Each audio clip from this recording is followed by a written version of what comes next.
Sabe aquela sensação de que a justiça no Brasil, parece que anda em câmera lenta? Que tudo é meio complicado, demorado demais? Pois é, uma sensação bem comum, infelizmente. Hoje a gente vai mergulhar fundo nisso. Vamos tentar entender por que o sistema judiciário brasileiro às vezes parece tão travado. Um desafio e tanto, mas necessário. E para guiar essa nossa conversa, a gente está com 2 artigos ótimos do jornal Alfredo Wagner Online, escritos pelo jornalista Mauro Demarque. A ideia é investigar as raízes dessa lentidão toda. E vamos usar um caso histórico bem, digamos, longo para ilustrar isso. Longo é pouco. Mas antes da gente começar, queria fazer um convite. Para quem curte essas análises mais profundas, sigam o canal Mergulho Profundo Jornal Alfredo Wagner Online. Tem muito conteúdo bacana por lá. Fica a dica. Bom, então, vamos lá? Vamos tentar desatar esse nó. Vamos. Para começar, vamos pegar esse caso que você mencionou, que é quase inacreditável. O Palácio Guanabara, né? Que hoje é a sede do governo lá no Rio. Exato. Uma história que começa lá atrás, em 1865. A princesa Isabel e o conde Deu compraram o palácio. Na época, era Palácio Isabel. Com dinheiro do dote dela, né? Virou a casa da família imperial. Isso. Mas aí veio a proclamação da República, em 1889. E tudo mudou. Monarquia caiu, a família foi pro exílio correndo. E logo depois, um decreto do Marechal Deodoro mandou o exército tomar o palácio. Parecia o fim da história deles com o imóvel, mas foi só o começo de outra história, né? Uma batalha judicial. Precisamente. É aí que o nó jurídico começa de verdade. Em 1895, mesmo lá do exílio, a princesa e o conde Deu entraram na justiça contra a União. Queriam o palácio de volta. E aí começou a confusão. E que confusão, foi o início de um processo que, desafiou completamente a noção de tempo razoável para qualquer coisa. É o tal labirinto jurídico que um dos artigos menciona, né? Exatamente esse o termo, porque o caso virou isso. Uma sequência sem fim de etapas, recursos, idas e vindas. E que labirinto? Os artigos descrevem bem. Decisão em primeira instância, aí recurso, aí embargo. Um ciclo que não acabava. E tem um detalhe que parece coisa de filme, né? Qual? Conta aí. Os autos do processo, os documentos físicos mesmo, simplesmente sumiram. Sumiram? Como assim? Desapareceram. Ficaram perdidos por 67 anos. 67 anos? Não acredito. É sério isso? Seríssimo. Durante esse tempo todo, a princesa Isabel morreu, os herdeiros assumiram a briga e o processo lá, sumido. E só acharam depois de décadas. Exato. Só aí que a batalha nos tribunais pôde continuar passando por gerações da família. Meu Deus. E quando finalmente saiu uma decisão? Olha, muito recentemente, só em 2020, o STF, o Supremo Tribunal Federal, bateu o martelo. 2020? Depois de começar em 1895? Pois é. E o STF só confirmou uma decisão anterior, do STJ, que é o Superior Tribunal de Justiça, de 2018. E qual foi a decisão final, afinal? Que o Palácio Guanabara pertence mesmo à União, não à família. E por quê?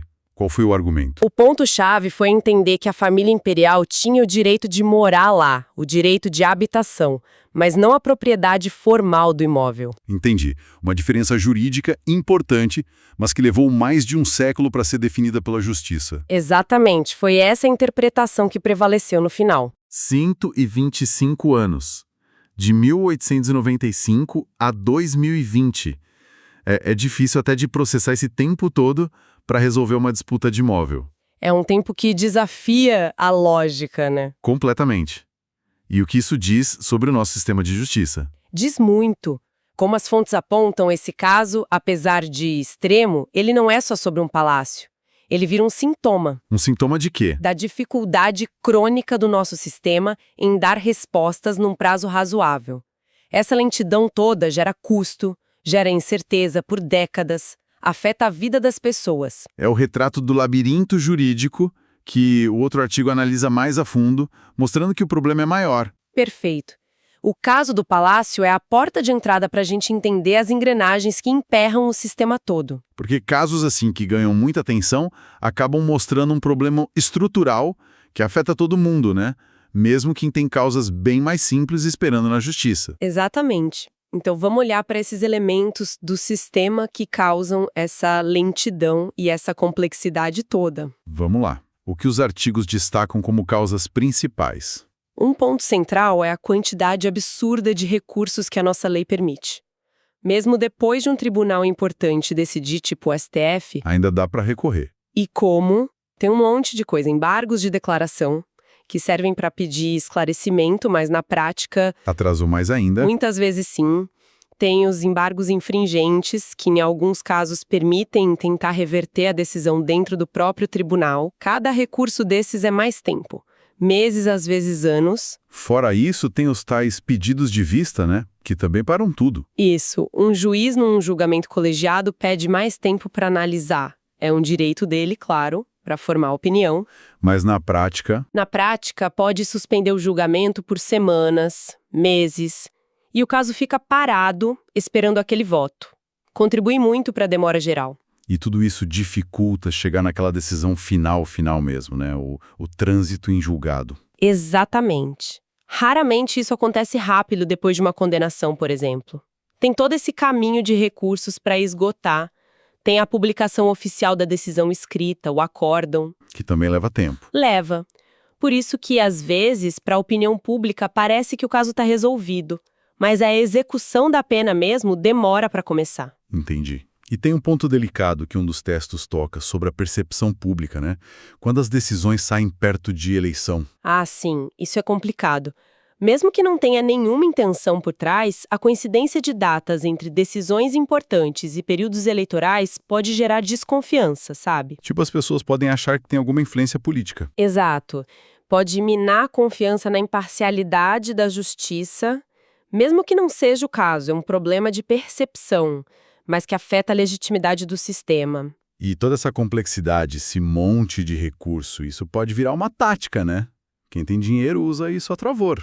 É uma questão importante que os artigos levantam. Sim, quem tem grana para pagar bons advogados consegue explorar cada brecha, cada recurso possível. Para quê? Para adiar a decisão final. Muitas vezes, sim, vira quase uma estratégia para ganhar tempo, para protelar o resultado máximo possível. Nossa. Então, peraí. O que isso significa para o cidadão comum? Aquele que, sei lá, está esperando uma pensão, uma questão trabalhista. Significa que ele pode se sentir numa situação de desigualdade, né? A percepção que fica e que as fontes reforçam é de que a lei não funciona igual para todo mundo. Quem tem poder e dinheiro consegue navegar nesse labirinto e adiar as coisas. Enquanto a maioria, especialmente quem tem menos recursos, fica ali, esperando anos por uma solução presa na burocracia. Complica aquela ideia de justiça para todos, né? Muito. E aí é fundamental entender de quem é a responsabilidade por esse cenário, como os textos lembram. Os juízes, dos tribunais. Os juízes aplicam as leis que existem. Eles julgam com as regras que são dadas a eles. Quem define essas regras todas? Quantos recursos existem, os prazos, como o processo funciona? Quem é? É o Poder Legislativo, o Congresso Nacional, deputados e senadores. Ah, então a culpa não é só do judiciário. Não, o Congresso cria as leis processuais, aprova o orçamento da Justiça, define as ferramentas que os tribunais vão ter. A lentidão está muito ligada às escolhas feitas lá na política, nas leis que eles aprovam ou deixam de aprovar. Quer dizer, então, que para destravar a justiça, a chave está muito nas mãos do Congresso. Precisa mudar a lei. Exatamente. E o impacto dessa estrutura toda no acesso à justiça é gigantesco. O sistema fica caríssimo para o Estado, ou seja, para a gente que paga imposto. E, ao mesmo tempo, ineficaz para quem precisa. Muitas vezes, sim.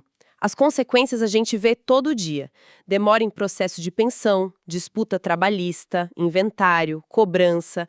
Tudo se arrasta. E os processos vão acumulando, né? Vira uma bola de neve. Uma bola de neve que sobrecarrega ainda mais os tribunais. É um ciclo vicioso. Certo.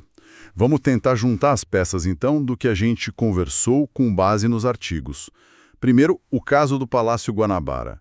Um símbolo extremo de lentidão, 125 anos. Que mostra como o sistema pode prolongar incertezas de forma absurda. Depois, a gente viu os problemas estruturais.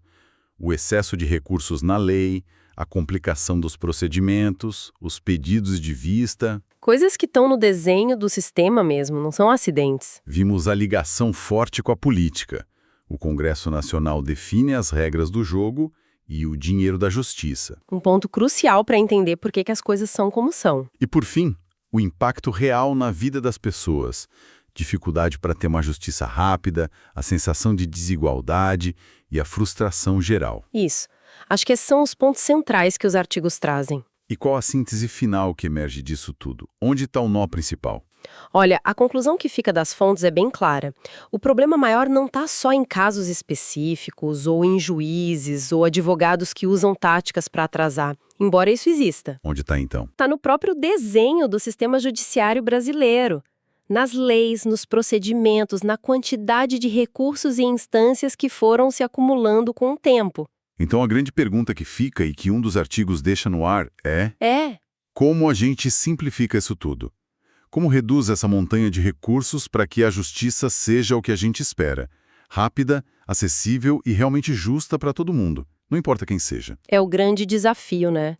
O desafio que a sociedade e quem nos representam precisam encarar de frente. E para a gente fechar, fica aqui uma provocação para pensar, ligando com isso que a gente falou do Congresso. Já que são eles que definem as regras e o orçamento da justiça. Sim. Que tipo de incentivo real eles têm para tornar o sistema mais simples e rápido? Especialmente se a própria complicação atual às vezes pode até beneficiar alguns dos que têm o poder de mudar as coisas. É uma pergunta complexa e importante. Fica aí para a gente refletir sobre o que realmente impede uma reforma mais profunda. Com certeza. Bom, pessoal, curtiram essa nossa análise sobre os desafios da justiça no Brasil?